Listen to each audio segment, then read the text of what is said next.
Quiero ver. ¿Ahí? Súper, gracias por el tip. Bueno, entonces esta era la respuesta correcta. Siguiente era, ¿cuál es la causa principal de enfermedad renal crónica en niños? Estas son las opciones: A, glomerulopatías; B, malformaciones congénitas nefrourológicas; C, nefropatía mesoamericana; y D, litiasis renal. ¿Cuál creen? Causa principal.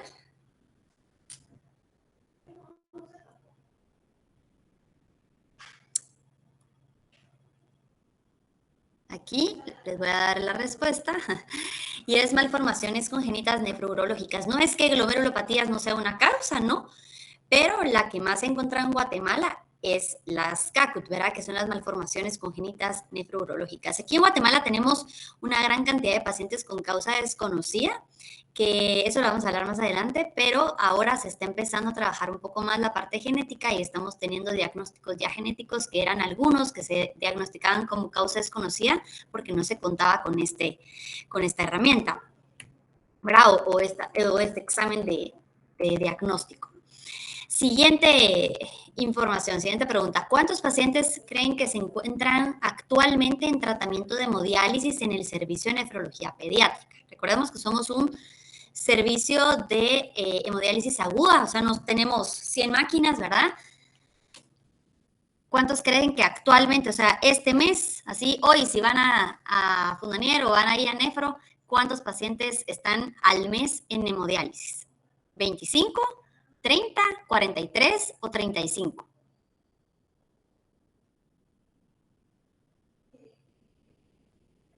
¿35? 35, cabal, 35. El número está alrededor de 35, a veces hay 32, 37, por ahí, pero ahorita, digamos, hoy, 35 pacientes. Y estos pacientes les mencionaba que somos una unidad aguda porque aunque tenemos muchos otros pacientes que requieren este tratamiento, la capacidad de máquinas no nos permite tener una gran cantidad de pacientes ahí, y es por eso que tenemos pacientes ya más grandes que se van a una ERC en donde ya tienen sus sesiones de hemodiálisis.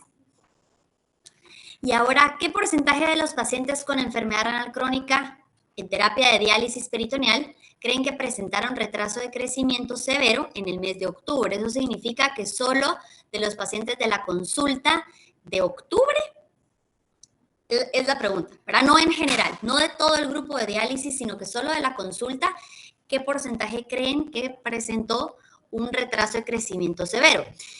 ¿Será 16%, 5%, el 0% o un 10%?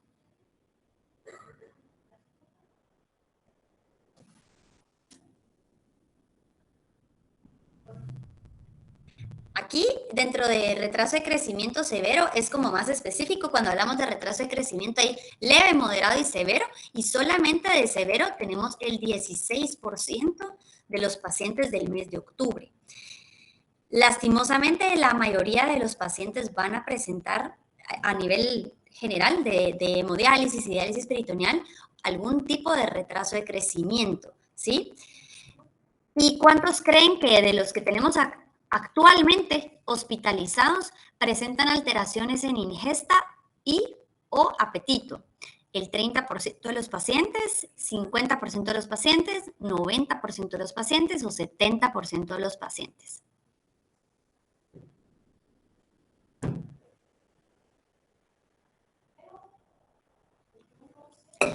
En este caso, son 90%. El tema de ingesta y apetito a nivel hospitalario es bastante complicado porque estos pacientes van a tener de por sí ya alterada la ingesta y el apetito principalmente, y cuando llegan a un hospital y tienen contacto con una dieta diferente, que muchas veces tiene muchas restricciones, que son alimentos que no conocen, empiezan a comer menos, o incluso tenemos algunos pacientes que dejan de comer porque no les gusta y porque se sienten mal, ¿verdad? Y tienen alguna situación médica que les está impidiendo querer comer principalmente, ¿verdad? No es que no puedan, sino simplemente no sienten las ganas ni el apetito para querer consumir. los alimentos que se les presentan. Y este es un estudio reciente que todavía no está así como, aquí no está toda la parte del estudio, pero es una parte de un estudio muy interesante que evalúa qué tanto conocen los pacientes su tratamiento y cuántos pacientes creen, de 5 que se evalúan, que conocen su tratamiento. O sea, cuando se le pregunta al paciente pediátrico si conoce su tratamiento médico y nutricional y se les hace como las preguntas, ¿cuántos creen que conocen su tratamiento? ¿Será 1 de 5? 3 de 5, los 5 de 5 o ninguno de los 5 conoce su tratamiento.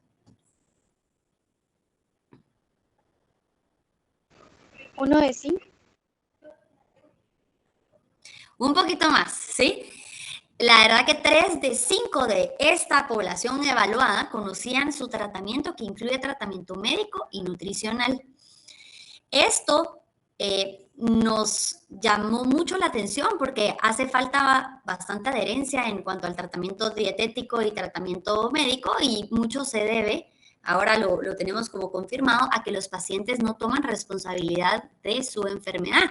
¿Por qué? Porque el cuidador primario está presente y es el que le recuerda las medicinas o es el que le recuerda la dieta y los pacientes esto nos va a dar problemas con los pacientes más adelante cuando ya tengan que ser transferidos a alguna unidad de adultos porque no conocen su tratamiento, ¿verdad? Entonces, aquí es importante esta información porque tenemos que trabajar en educar al paciente y empoderarlo para que tome responsabilidad de su enfermedad.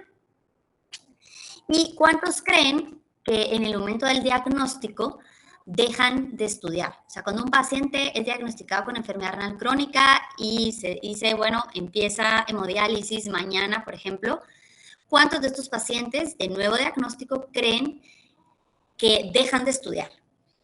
¿El 10%, el 21%, 13% o 36%? 36%.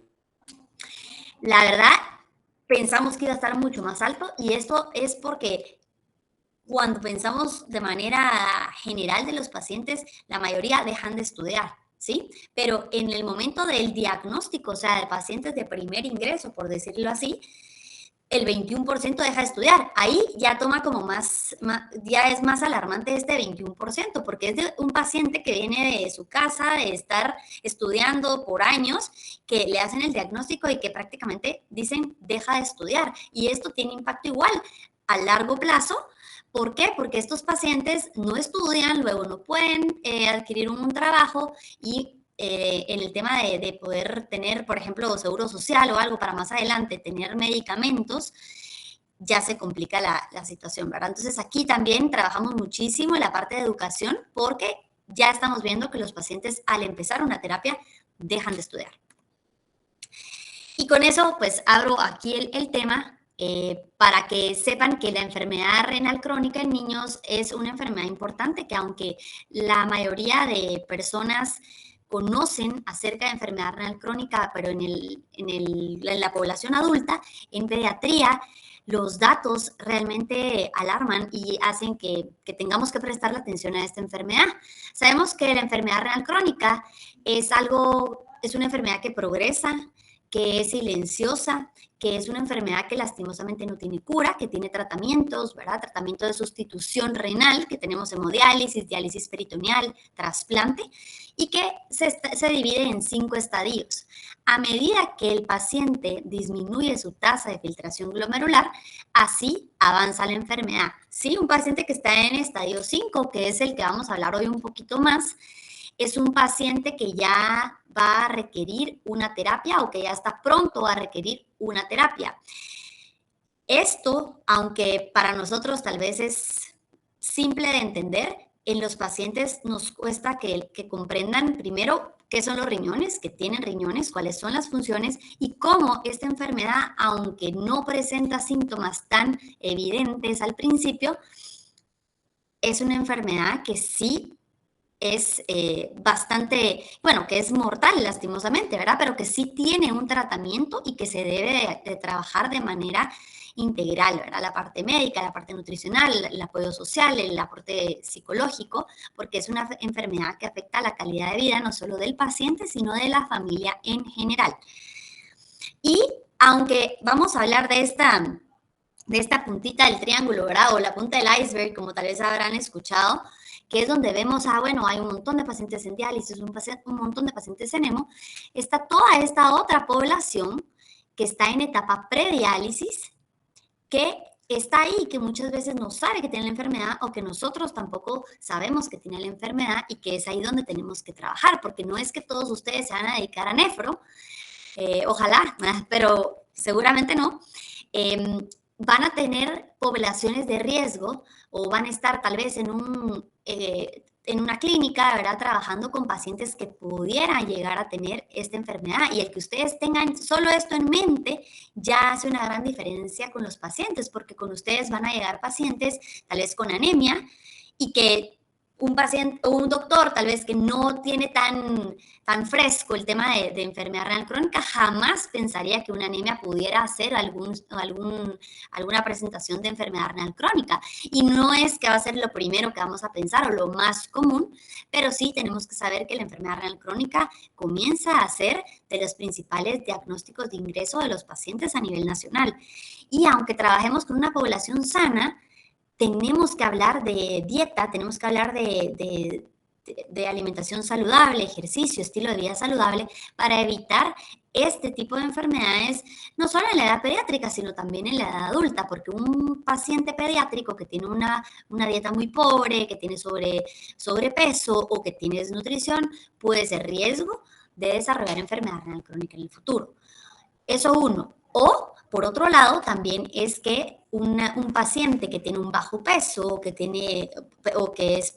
fue prematuro, eso ya aumenta el riesgo a desarrollar enfermedad renal crónica porque tiene una disminución de nefronas.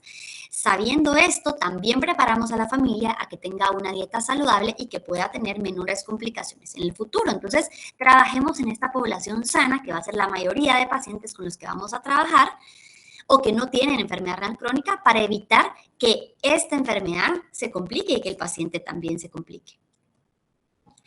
La enfermedad renal crónica en adultos la clasificamos A y B, ¿verdad? 3A, 3B. En niños, la verdad que no usamos esa clasificación, pero sí vemos el tema de proteinuria para ver progresión renal. Entonces, siempre clasifiquemos al paciente cuando tenemos ya un diagnóstico, que recordemos que la enfermedad renal crónica se define como alteraciones en la estructura y la función renal por al menos 3 meses con impacto en la salud. Y esto tiene que ser acompañado de una disminución de la tasa de filtrado glomerular menor a 60 por al menos 3 meses, que este dato de 3 meses es importante porque no cualquier paciente de intensivo que va a presentar una tasa de filtrado glomerular baja o menor a 60 significa que tiene enfermedad renal crónica. ¿Y cómo vamos a hacer este diagnóstico de los estadios? Existen ya aplicaciones para estimarlo.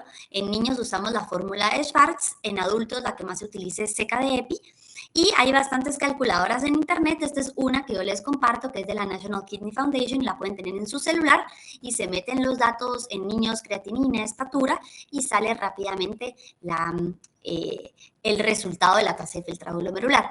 La fórmula de Schwartz manual, por decir así, es un poquito más exacta porque utiliza unas constantes según si es niña, si es niño y según si es menor o mayor a 13 años. Pero si ustedes no trabajan directamente en nefro y es solamente para tamizar a los pacientes, creo que esta puede ser una herramienta muy fácil y útil de poder estar aplicando con los pacientes. Así se ve la aplicación de fuera y ustedes seleccionan, se meten los datos y automáticamente les salen los resultados. Entonces, ya que tenemos al paciente diagnosticado, entra la pregunta que era parte de las iniciales de qué está pasando o por qué están teniendo los pacientes pediátricos enfermedad renal crónica, porque en adultos es mucho más conocida, porque en adultos los factores ya los hemos hablado, ¿verdad? Pero diabetes, hipertensión, obesidad son enfermedades ya bastante conocidas y lo tenemos en mente, pero en niños no es tan evidente el que el paciente tenga una enfermedad genética o que tenga una malformación congénita y que esté diagnosticado, y para esto tenemos que ir y tener chequeos médicos, ¿verdad? Recomendar que el paciente tenga su chequeo médico, que le hagan sus pruebas si tiene algún factor de riesgo, y si ya tenemos a un paciente diagnosticado, tratar de ver cuál fue la causa Como les comentaba que el tema de causa desconocida es bastante amplio. La verdad que nosotros en el servicio tenemos un montón de pacientes con causa desconocida.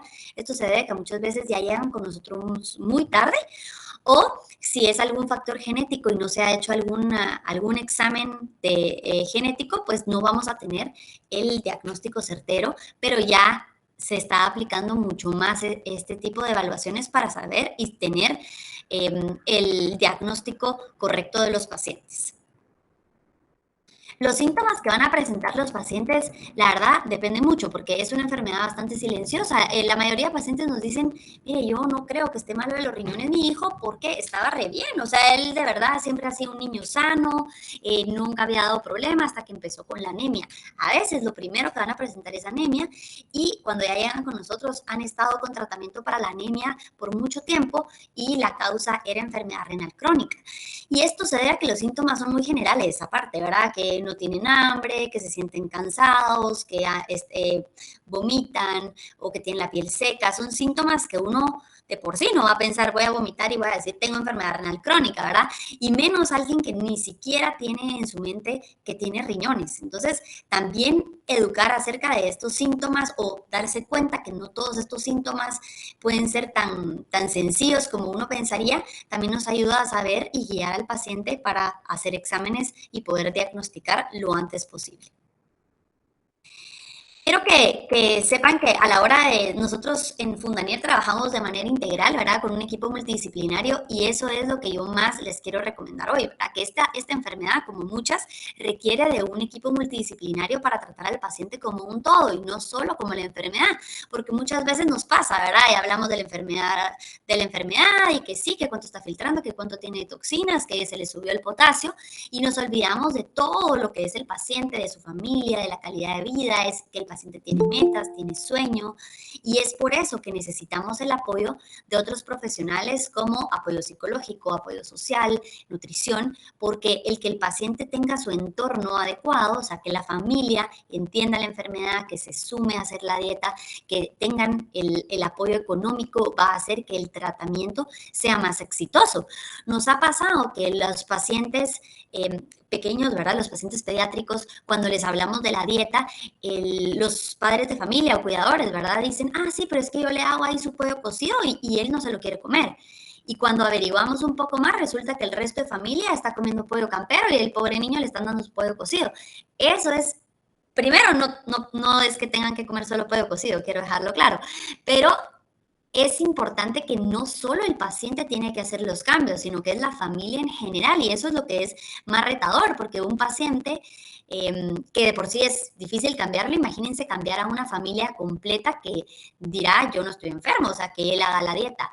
Es explicarles que la dieta saludable no es solo para el paciente que ya tiene la enfermedad, sino que una dieta saludable nos va a evitar complicaciones a corto, mediano y largo plazo.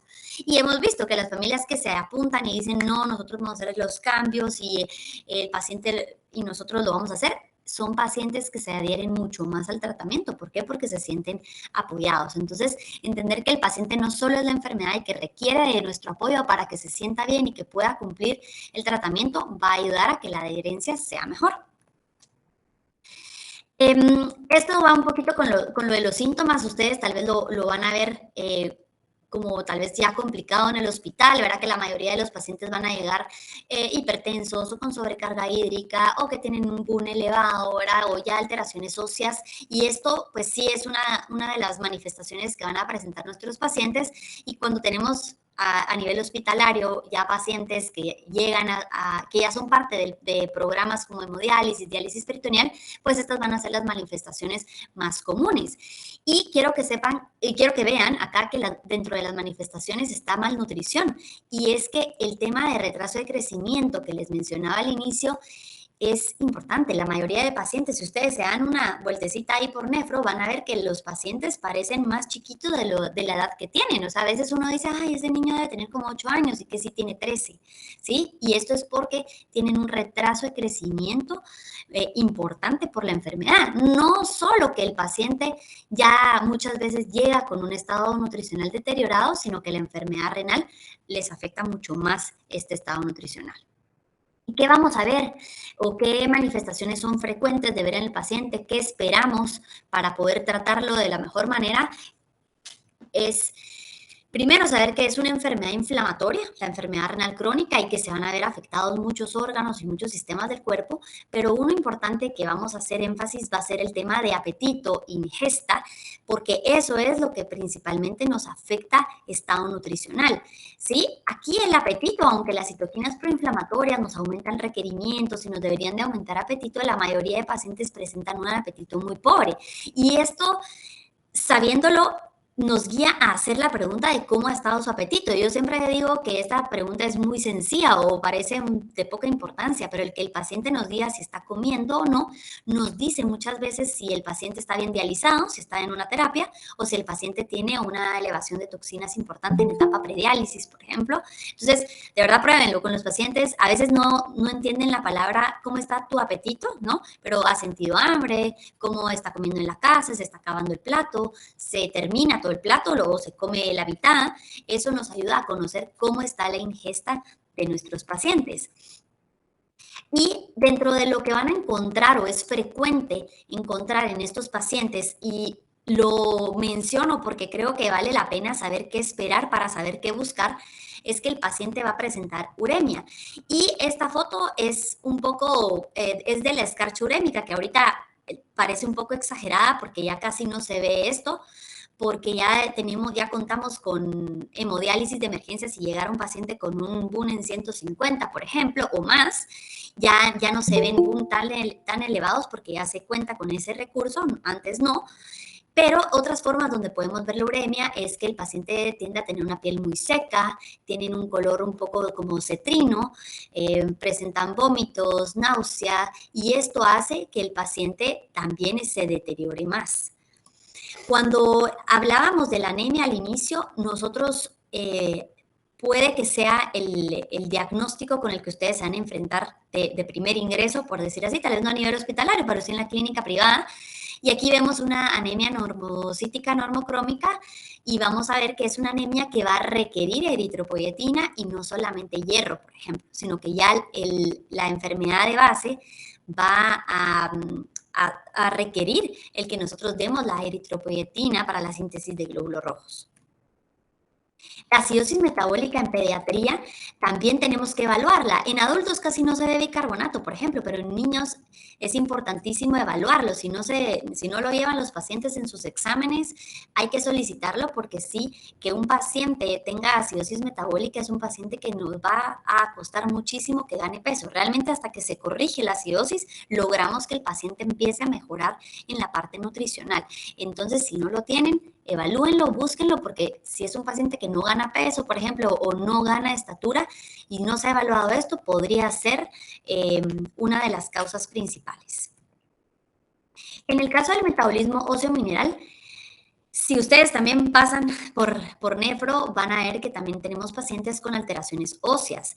¿Qué es lo más frecuente ver? Vemos piernas torcidas, brazos torcidos, pero lo más frecuente son las piernitas, porque vemos que las piernitas se doblan un poco para adentro, y ya cuando estamos en casos muy severos, vemos que al paciente le cuesta caminar. Hay pacientes que han requerido utilizar una silla de ruedas porque ya no pueden, ¿verdad?, caminar. Estos son casos extremos, ¿verdad? Con el tratamiento médico se logra detener esta alteración de óseo mineral, pero sí tenemos que ver qué lo está pasando y saber que alteraciones de fósforo, por ejemplo, se vienen alterando desde etapas muy tempranas, aunque no se presente una hiperfosfatemia. Y eso es porque a la hora de evaluar ya un paciente que ingresa con el diagnóstico, vemos vitamina D, ¿verdad?, cómo está, vemos calcio, PTH, fósforo, y cuando ya estamos en un estadio muy avanzado, vamos a ver una hiperfosfatemia, que es común, ¿verdad?, en los pacientes con enfermedad renal crónica, en hemodiálisis, diálisis, ¿verdad?, es muy frecuente ver fósforos elevados. Sin embargo, cuando vemos ya un fósforo elevado, ya estamos tarde. Sí, aquí me gusta porque aquí, miren, dice hiperfosfatemia, acá es lo que normalmente vemos en un paciente en estadio 5, pero miren todo lo que ya pasó y que nos perdimos de poder intervenir. Y esto es porque el cloto, el factor de crecimiento fibroblástico 23, se ve alterado desde el inicio, desde etapas muy tempranas de la enfermedad, Esto hace que se disminuya la vitamina D, que no se absorba calcio, que la PTH aumente, ¿verdad? Que en respuesta a esto, y esta PTH hace que botemos fósforo, pero el problema es que los riñones no funcionan, entonces no puede botar el fósforo y el fósforo se empieza a acumular. Esto nos dice que no tenemos que esperar, ¿verdad?, hasta un estadio 5, donde el paciente ya tenga una hiperfosfatemia, para empezar a dar un tratamiento de quelantes, por ejemplo, o una dieta controlada en fósforo inorgánico, que es fósforo que está presente, o el fósforo invisible, que también se conoce, que está en bebidas gaseosas, chucherías, sopas instantáneas. Todo esto se tiene que evitar desde un inicio para evitar complicaciones de osteominerales que son importantes, sobre todo en la edad pediátrica. Y las alteraciones de electrolitos y agua es de las más frecuentes, a veces es en las que más nos enfocamos porque es lo más evidente. Ahora el paciente se sobrecargó, el paciente tiene hipercalemia, hiperfosfatemia, el paciente presenta hipertensión por la sobrecarga. Esto sí es algo que tenemos que verlo, tenemos que trabajar con el peso seco, aquí apoyarse igual de equipo multidisciplinario. En el Hospital Roosevelt contamos con la bioimpedancia para apoyar el diagnóstico clínico del peso seco, que para que ustedes sepan, el peso seco no existe una fórmula mágica, ¿verdad? Ojalá en algún momento tengamos una fórmula ahí matemática un poquito más objetiva para saberlo, porque tenemos el cálculo de peso libre de edema, pero esto requiere también el peso seco y eso hace que se vuelva un dato muy subjetivo. Lo que nosotros utilizamos es el peso post-terapia, por ejemplo, post-hemodiálisis, en donde el paciente no presenta ninguna alteración o ninguna presencia de edema físico, ¿verdad? Que al hacer el examen físico no se vea que el paciente está edematizado, que no presente hipo o hipertensión o algún síntoma como que se mareó, vomitó durante el tratamiento. Y esto nos da un dato bastante real. Lo que hacemos es sacar un promedio de esos pesos post-hemodiálisis donde el paciente esté estable y eso lo trabajamos como peso seco. Esto se puede apoyar de la bioimpedancia, pero no la bioimpedancia es lo que nos dice cuánto es el peso seco, porque no tenemos parámetros o guías para pediatría. Entonces utilizamos al paciente como su propio parámetro. Entonces tenemos que hacer igual varias mediciones de bioimpedancia post-terapia para poder decir este es el peso seco. Pero hay que trabajar porque el peso, si no, nos puede estar enmascarando una desnutrición, por ejemplo, porque el paciente tiene sobrecarga y cuando lo pesamos, hacemos sus adecuaciones, vemos que pareciera que tiene un peso normal y esto es porque tiene sobrecarga hídrica. Y los electrolitos que más se escuchan y más se trabajan con los pacientes es el sodio, porque retiene líquido y nos puede, y se altera mucho por la dieta, por las chucherías, el consomé, las sopas instantáneas, todo esto que es propio de la dieta del chapín, ¿verdad? Entonces tenemos que trabajar mucho esa parte. Potasio y fósforo, yo les diría que tal vez potasio es lo más complicado de controlar porque lastimosamente las frutas, las verduras son altas en potasio. Hay medicamentos que tienen potasio, también pacientes si pasan mucho tiempo en ayuno, por ejemplo, cuando están esperando sala de operaciones, esos ayunos también nos elevan potasio, o los pacientes tienen alteraciones en la microbiota intestinal, que eso también nos puede afectar. Entonces son muchos factores que contribuyen a que el paciente presente hipercalemia. Y el problema es que la hipercalemia la tenemos que controlar porque un potasio elevado nos puede causar una arritmia y esto puede llevar a paro al paciente, ¿sí? Aparte, el fósforo, que el fósforo viene principalmente de dieta, está de fósforo inorgánico, que era los que les mencionaba, ¿verdad? Que es todo lo artificial que lleva químicos que están a base de fósforo. Por ejemplo, si ustedes leen una etiqueta nutricional, todo lo que dice fosfato disódico, fosfato, cualquier cosa que diga fos, ya lleva fósforo inorgánico que se absorbe el 100%. A diferencia de un fósforo orgánico que está en frijoles, lentejas, garbanzos, que aunque muchas veces se restringe porque es un alimento alto en fósforo, hay que saber que la biodisponibilidad del fósforo de estos alimentos es mucho menor. Entonces, aunque sí tiene fósforo, porque no es que no, se puede realizar técnicas culinarias como de lavado, de doble cocción para disminuir el aporte, pero que igual lo que aporta no se va a absorber al 100%. Entonces, hay que guiar los esfuerzos a evitar todo lo que son chucherías y químicos, que eso va a ser, o bebidas energizantes, por ejemplo, o leche de chocolate y ese tipo de alimentos que no los van a nutrir y que también están muy altos en fósforo. Y podemos apoyarnos también de los quelantes como el carbonato de calcio, que es el más utilizado, y se recomienda consumirlo a mitad de la comida para que esto funcione como un imán, agarra el fósforo de los alimentos y lo elimina a través de las heces en vez de a través de la orina. Dentro de las alteraciones gastrointestinales frecuentes que vamos a ver que el paciente presenta vómitos, de la náusea, que eso lo vimos, pero también tiende a tener una gastroparesia, ¿sí? Su estómago, digamos, no es tan fácil, no se vacía tan rápidamente y tienden a presentar estreñimiento o incluso diarrea, también es otra alteración frecuente que vemos, y estas alteraciones gastrointestinales nos afectan que el paciente no quiera comer. Las alteraciones cardiovasculares, tenemos que saber que la enfermedad cardiovascular es la principal causa de muerte de estos pacientes y que las alteraciones de calcio, fósforo, vitamina D nos hace que también el paciente tienda a tener calcificaciones y que esto pueda causar un daño cardiovascular.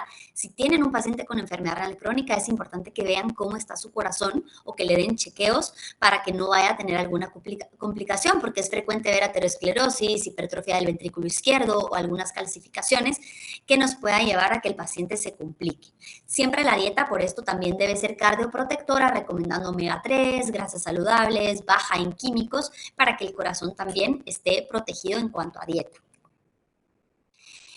Lo de la microbiota intestinal que les mencionaba tiene un nombre en enfermedad renal crónica, que es la disbiosis intestinal de enfermedad renal crónica.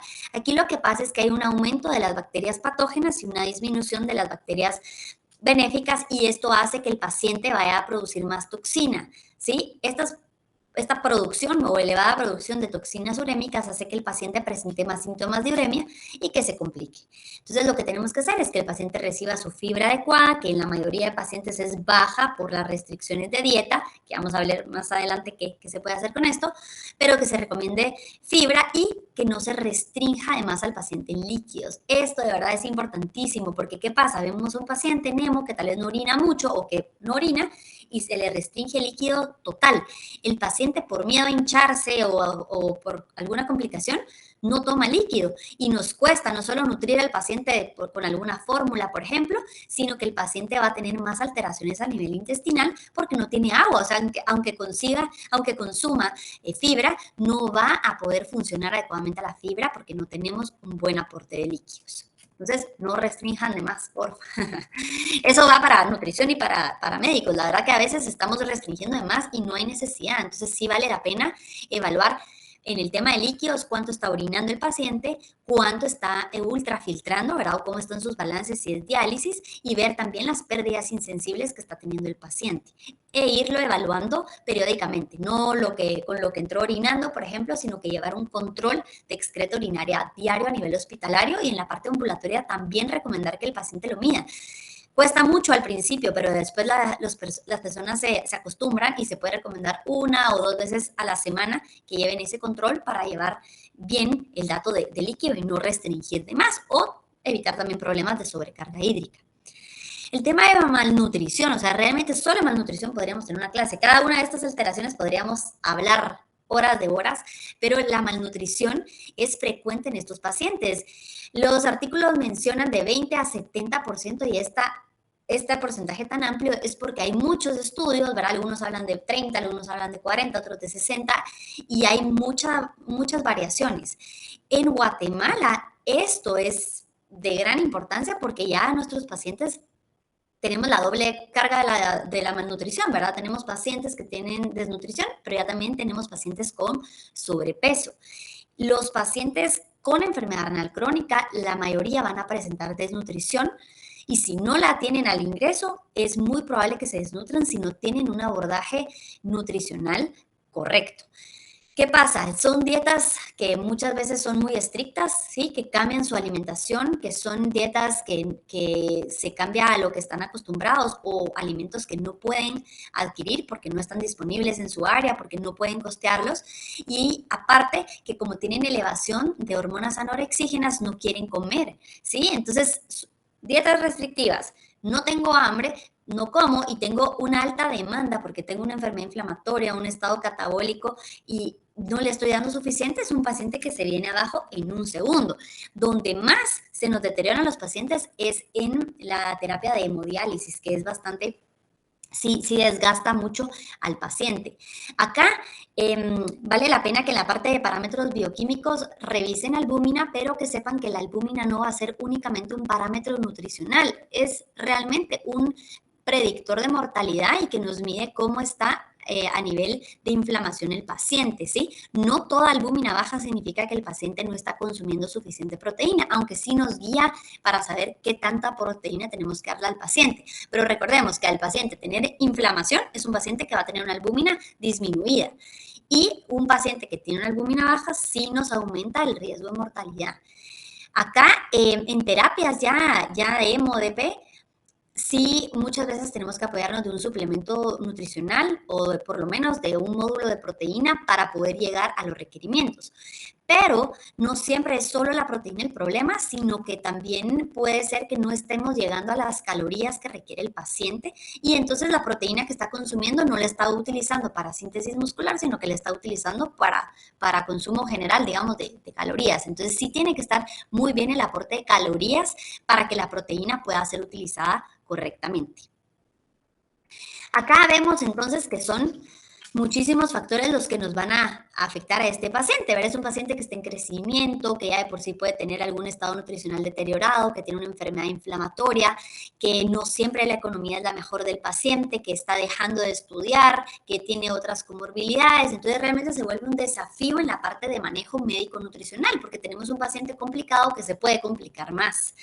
Acá vemos que un paciente con malnutrición ya nos complica un poco el escenario porque significa que el paciente ya está ingresando con reservas disminuidas, con un sistema inmune afectado, con deficiencias nutricionales, que si ustedes ven estas fotos son fotos reales, ¿verdad? Son fotos que nos hablan de deficiencias de vitaminas, de grasas hidrosolubles vitaminas hidrosolubles principalmente, y que esto va a requerir que examinemos bien al paciente para ver qué vamos a suplementar o qué vamos a recomendar. En pacientes que estamos viendo que tienen un riesgo de desnutrición, por ejemplo, no todos van a presentar el famoso PEW, Protein Energy Wasting, o el desgaste proteico energético. Este desgaste es propio de la enfermedad renal crónica, pero no significa que todo paciente desnutrido que tenga enfermedad renal crónica tiene desgaste. No, sí bastantes, pero no todos, y para eso existe un checklist que uno evalúa si el paciente tiene desgaste o no. Pero sí tienen que saber que tienen un alto riesgo de desarrollar esta enfermedad, este estado, ¿verdad?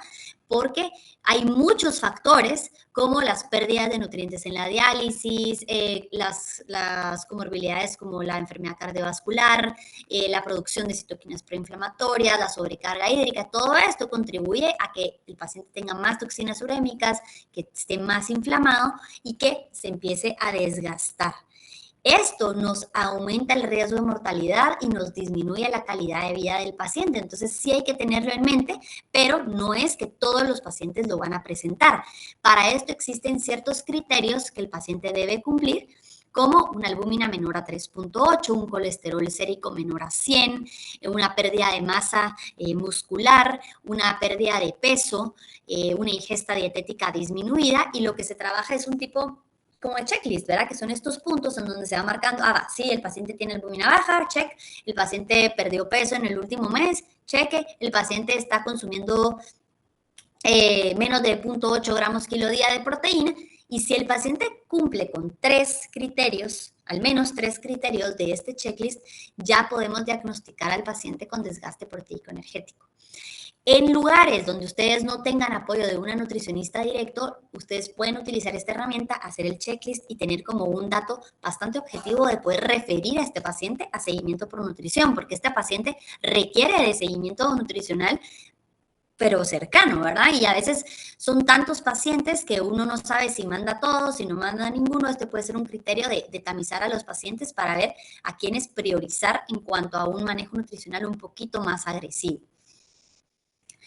Más vale un paciente bien nutrido que llega a tiempo a diálisis que un paciente desnutrido que llega tarde a diálisis. A mí me encanta esto, lo voy a repetir, porque de verdad que hay que pensar esto, ¿sí? Más vale un paciente bien nutrido, o sea, un paciente que llega bien, que llega a tiempo a diálisis, no es que nunca va a llegar a diálisis porque es una enfermedad que progresa, pero más vale eso que un paciente que va a llegar desnutrido tarde a diálisis, ¿sí? Que tal vez va a llegar un año después, me estoy inventando, pero que va a llegar un poco después, pero va a llegar desnutrido, con mayor riesgo de infecciones, con más complicaciones. Entonces, siempre hay que priorizar que el paciente esté bien nutrido, porque pasa mucho que el paciente se enfoca tanto en que la creatinina esté baja, en que no le importa que no comen, y mire, me quité ya con uno, y dice, mire, ya me quité las carnes, ya me quité frutas y verduras, y ya la creatinina va bajando.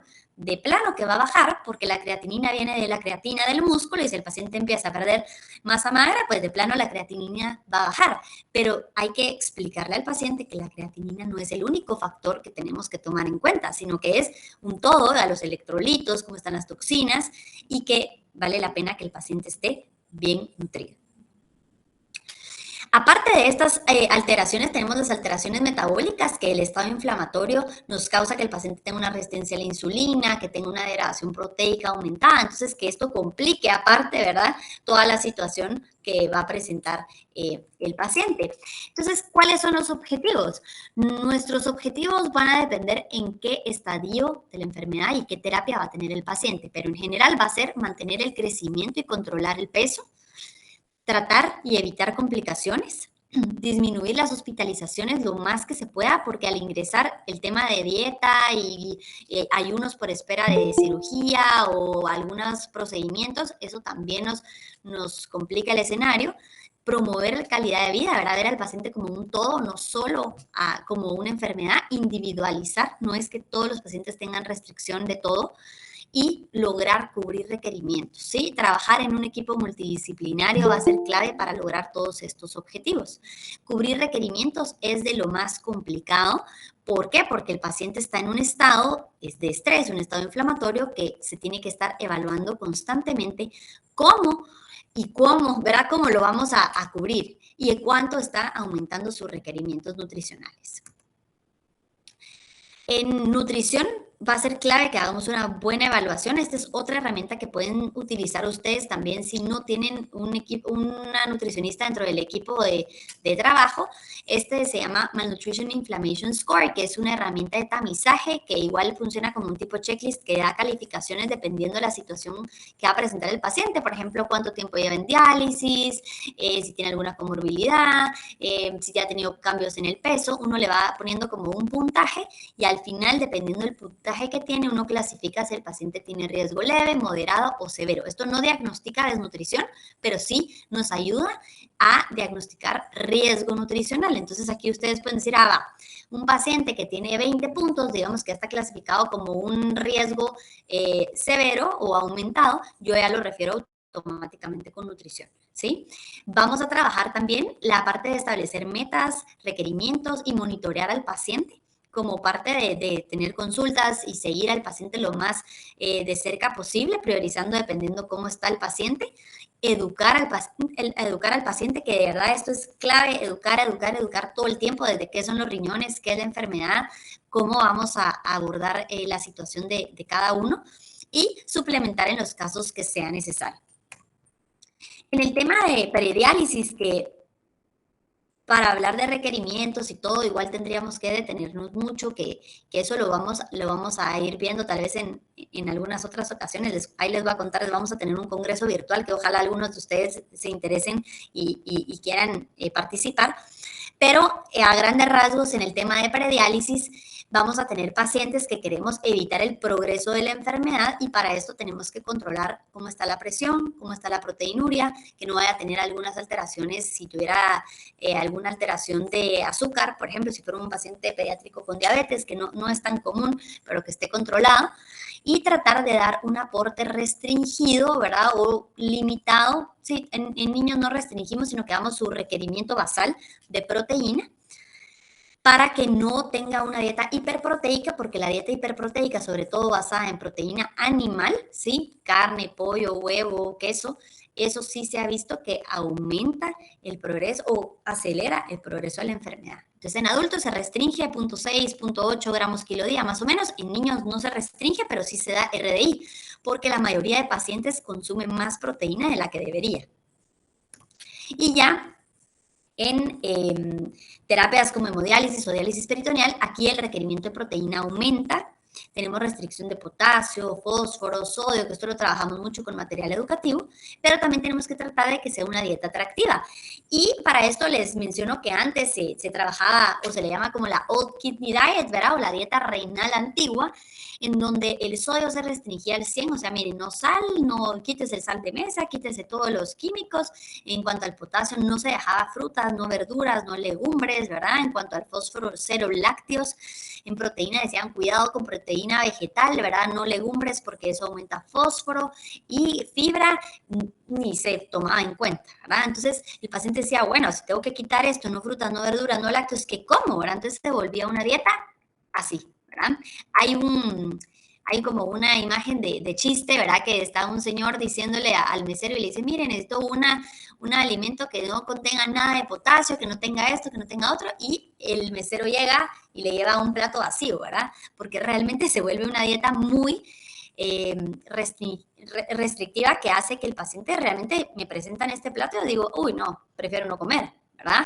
Y si un paciente de por sí no tiene buen apetito, esto nos afecta el estado nutricional de gran forma, ¿verdad? Entonces hay que evitar el hacer estas restricciones de más y tratarnos de pasar a una New Kidney Diet, ¿verdad? O una dieta renal, que realmente lo que es una dieta basada en plantas, ¿sí? Ahora se recomiendan mucho las dietas basadas en plantas, como la dieta mediterránea, en donde en sodio se recomiendan, o sean opciones de condimentos naturales, de controlar porciones, de leer etiquetado nutricional. Del potasio se recomiendan las técnicas culinarias como el filtrado, la doble cocción. Se dan herramientas para determinar cuántas porciones puedo consumir de alimentos altos, bajos o moderados en potasio. Por ejemplo, no es que ningún paciente con enfermedad renal pueda comer banano o plátano en su vida, ¿verdad? Sí se puede, pero tenemos que ir midiendo las porciones e individualizar dependiendo cómo están los parámetros bioquímicos. Clave que no se puede dejar una dieta, porque me ha pasado, ¿verdad? Que me llaman y, ay, dame una dieta para enfermedad renal crónica porque está este paciente. No se puede dejar así, o sea, no existe una página que diga, meto estos datos, descargo y ahí está la dieta. Ojalá, pero no funciona para todos, sino que tenemos que individualizar, ver los parámetros bioquímicos, ir trabajando de la mano con el médico, ¿verdad? Para ir viendo la mejoría del paciente. Se logra retrasar muchísimo la enfermedad y mantener un estado nutricional normal si se da un buen seguimiento al paciente, y se logra una buena calidad de vida también en pacientes que están en terapia si tenemos un abordaje adecuado. En cuanto al fósforo, que antes se restringía a todos los lácteos, la verdad que sí se recomienda fósforo, sí se recomienda lácteos. Hay lácteos que son, por ejemplo, la leche, el yogur, son altos en fósforo, es alto en potasio, pero se pueden utilizar resinas de intercambio. Son un poquito difíciles de encontrar acá, pero está el caexalato o el resin calcio. Si ustedes vieron que tuvimos una donación y lo utilizamos, esto baja también el potasio de alimentos y nos permite tener una dieta un poquito más variada. Y en cuanto a proteínas, sí se recomienda la proteína vegetal. Es cierto, es alta en fósforo, ¿verdad? Pero lo mismo, ¿verdad? Lo de la biodisponibilidad nos deja que el paciente lo pueda consumir, y esto nos permite que pueda comer más. Porque un paciente en prediálisis, por ejemplo, que luego le voy a dejar una restricción de proteína y que tal vez le van a quedar 1 o 2 porciones de pollo, que va a ser una nada, va a ser mucho menos atractivo a que yo venga y le diga, mire, usted se puede comer una taza de arroz, media taza de frijol. Ya es un plato grande que cuando comparamos el tema de proteína va a ser la misma, pero tenemos más volumen de alimento y va a ser una proteína mucho más suave con el riñón. Específicamente en prediálisis, la proteína vegetal va a ser la clave, ¿sí? Ya en diálisis o hemodiálisis no es que no vaya a ser la clave tampoco, pero aquí ya se puede liberar un poquito más proteína animal porque necesitamos un poquito más de aporte de proteína de alto valor biológico, ¿sí? Entonces, acá lo que tenemos que ver es que la relación de proteína sea entre 60, antes se recomendaba en prediálisis 60 de alto valor biológico, que es proteína animal, y 40 de bajo valor biológico. Ahora se está tratando de cambiar a 40, digamos, de alto valor biológico y 60 de bajo valor biológico. o incluso se puede un poquito más de bajo valor biológico o vegetal, ¿verdad? Dependiendo del paciente. Hay pacientes que se vuelven vegetarianos súper fácil o muy fácil a una dieta basada en plantas. Hay pacientes que son carnívoros y les cuesta bastante de adaptarnos a cada paciente y adaptar los requerimientos lo más que se pueda. Es enseñarles realmente a leer etiquetado y a conocer con material educativo qué es mejor para ellos, para que ellos puedan nuevamente empoderarse y tomar mejores decisiones. Vamos a recomendar un plato que se vea más colorido, más atractivo, más variado, que vaya a aportarnos más vitaminas, más fibra, más minerales y que el paciente vaya a estar de mejor ánimo a la hora de consumir. ¿Qué vamos a suplementar? La verdad que va a depender, no necesitamos suplementar a todos. En cuanto a vitaminas, que los pacientes preguntan mucho, ahorita recientemente ingresaron unas vitaminas a Guatemala que son para paciente renal, pero también hay otras de Estados Unidos que se pueden utilizar o se puede utilizar un complejo B. En el caso de pacientes en hemodiálisis, por ejemplo, o diálisis, que tienen pérdidas de vitaminas hidrosolubles, aquí sí vale la pena, si no se hacen chequeos de vitaminas, que no es tan común, sí suplementar dependiendo cómo está la dieta. Ahora, si la dieta se logra cumplir al 100% y se está dando suficiente aporte de frutas, de verduras, pues no va a haber necesidad, pero sí muchas veces tenemos que apoyarnos de eso. También se pueden recomendar estimulantes de apetito, como el acetato de megestrol, que se puede utilizar para aumentar apetito y mejorar la ingesta. Y hay algunos suplementos nutricionales que se pueden usar. Depende de la institución en la que van a trabajar, el suplemento con el que van a contar, pero todos los pacientes pueden comprarlo en las farmacias, pero sí es un poquito elevado el costo, ¿verdad? Entonces no siempre lo recomendamos fuera del hospital, pero tratamos de adaptar los aportes con opciones más económicas, más accesibles, como incaparina, leche, mosh, bienestarina, ¿verdad? Porque a los pacientes de por sí les gusta tomar atoles, ¿verdad? Entonces el que quitemos atoles también como que les llama mucho la atención y dice, ay, mi atolito, ¿verdad? O les hacen atol a todos los niños, por ejemplo, de la familia, y que a uno no le demos, como que no es lo mismo, ¿verdad? O no lo sienten como parte de la dieta. Entonces hay que tratar de adaptarse a lo que el paciente le gusta, tratando de ir controlando los electrolitos o lo que vaya a requerir el paciente. Entonces, como conclusiones, prevenir y tamizar a los pacientes. Prevención si están trabajando con una población sana o una población que no tiene enfermedad renal crónica. Tamizar si están en clínicas en donde los pacientes puedan tener riesgos. Recomendar chequeos médicos, control de peso, dieta saludable. Conocer a qué nos enfrentamos con esta enfermedad, estas manifestaciones que les contaba, saber qué buscar, qué esperar en estos pacientes, porque de esta forma vamos a saber bien cómo evaluarlo y cómo referir de manera oportuna. Y por supuesto, no olvidarse de los pacientes, darles un monitoreo y seguimiento. La mayoría de pacientes, cuando ya están con nosotros y son crónicos, pues uno los ve y los ve y los ve porque son crónicos, ¿verdad? Llegan y llegan, pero si son pacientes que están comenzando con ustedes, sí, recomiéndenles que no se desaparezcan porque el monitoreo, el seguimiento, el control va a ser clave para que no vayan a tener complicaciones o que se pueda ir trabajando de manera, pues, tranquila, ¿verdad? Todo el tema de dieta y educación, porque aunque se recomienda o muchos pacientes piden la dieta individualizada, mucho es educar al paciente a saber qué consumir, porque si uno les da una dieta, pero después llegan a su casa y hay otra dieta porque todos los demás quieren comer algo más, ya no saben qué hacer, es mejor educarlo y darles herramientas de qué opciones son bajas, moderadas, altas en potasio, por ejemplo, qué es proteína, qué es fósforo, para que ellos puedan tomar decisiones y que sientan más libertad de poder tener una vida lo más normal posible. Así que bueno, y que no se olviden del equipo multidisciplinario que va a ser clave para el éxito del manejo de estos pacientes. Así que muchas gracias a todos. No sé si alguien tiene alguna pregunta.